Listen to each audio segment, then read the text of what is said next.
Hello students, आज हम आरोह पुस्तक के काव्य खंड से चैप्टर 4 सुमित्रा नंदन पंत द्वारा रचित कविता वे आंखें पढ़ेंगे।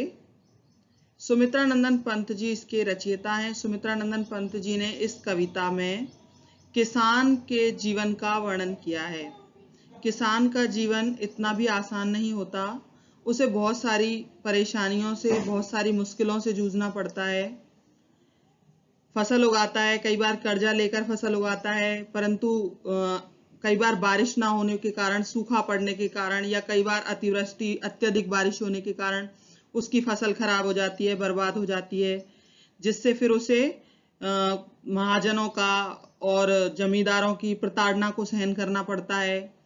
उसको मतलब ब्याज के नाम पर उसके एक एक कौड़ी कौड़ी उसकी बेच दी जाती है, और यहाँ तक ये स्थिति पैदा हो जाती है कि दो वक्त के खाने तक के लाले पड़ जाते हैं। तो किसान की उन्हीं मतलब परेशानियों का वर्णन सुमित्रा नंदन पंत जी ने अपनी इस कविता में किया है। इनका सुमित्रा नंदन पंत जी का मूल नाम गोसाई दत्त था। इनका जन्म 1900 में कौसानी जिला अल्मोड़ा में हुआ था, जो उत्तरांचल में है। इनकी प्रमुख रचनाएं वीणा ग्रंथि, पल्लव, गुंजन, युगवाणी, ग्राम्या, चिदंबरा, उत्तरा, स्वर्ण किरण, कला और बूढ़ा चांद, लोकायन आदि हैं। ज्ञानपीठ पुरस्कार, साहित्य अकादमी पुरस्कार, सोवियत लैंड नेहरू पुरस्कार और पद्म भूषण से इन्हें सम्मानित किया गया। इनकी मृत्यु हुई सन 1977 में। अब आ जाते हैं हम अपनी कविता पर। वे आंखें। कवि कहते हैं, अंधकार की गुहा सरीखी, उन आंखों से डरता है मन।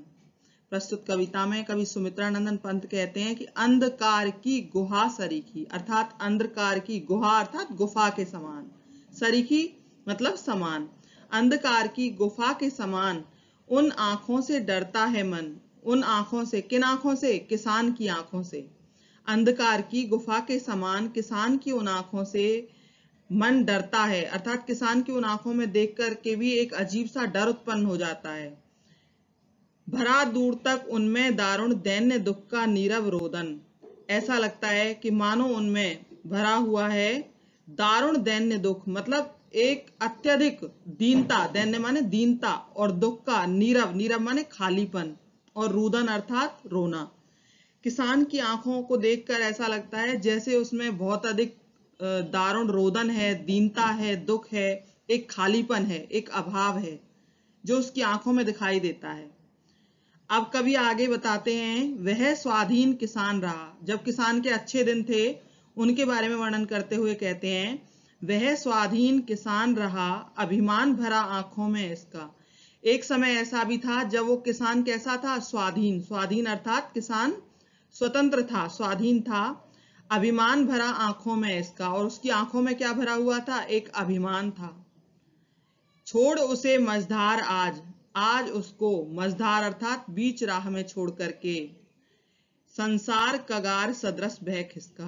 संसार ने उसे कहाँ छोड़ दिया है? किनारे पर छोड़ दिया है। जैसे कि जैसे नदी के साइड में जैसे किनारा होता है, उसी प्रकार उसको किनारे कर दिया। आज किसने? आज उसको संसार ने किनारे कर दिया, अर्थात सभी ने उसको अकेला छोड़ दिया अपने दुख के साथ। एक समय ऐसा था जब किसान स्वाधीन था, स्वतंत्र था, और उसकी आंखों में अभिमान की चमक थी। लहराते हुए खेत द्रगों में हुआ बेदखल अब वह जिनसे।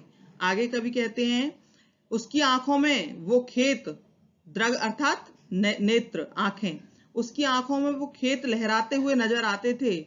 हुआ बेदखल वह अब जिनसे, अब जिनसे वो पूरी तरीके से बेदखल हो चुका है। हंसती थी उसके जीवन की हरियाली जिनके त्रन त्रन से। उसके जीवन की हरियाली जो है, खुशियां जो है, उसके त्रन त्रन, त्रन त्रन मतलब तिनके तिनके से। किसके तिनके से? अपने खेतों की फसल के तिनकों से, अपनी खेती से, अपनी खुशहाली से। मतलब उसका जीवन जो था, उसकी आंखों में, उसके नेत्रों में उसका वो लहलाती हुई वो फसल दिखाई देती थी, जिनसे अब वो बेदखल हो चुका है।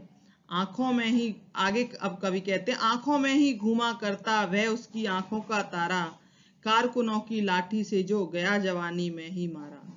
कहते हैं कवि सुमित्रा नंदन पंत कि उसकी आंखों में ही घूमता रहता है उसकी आंखों का तारा। आंखों का तारा अर्थात किसान का बेटा, किसान का अपना बेटा, उसकी आंखों का तारा उसकी आंखों में ही घूमा करता है, जो कारकुनों अर्थात महाजनों के मतलब जमींदारों के जो वो हैं लोग हैं, उनके लाठियों के द्वारा मारा गया जवानी में ही। हो सकता है कर्जे के कारण या किसी कारण उसको मतलब बुलाया हो और उसको क्या किया, पीट पीट कर लाठियों से मार डाला।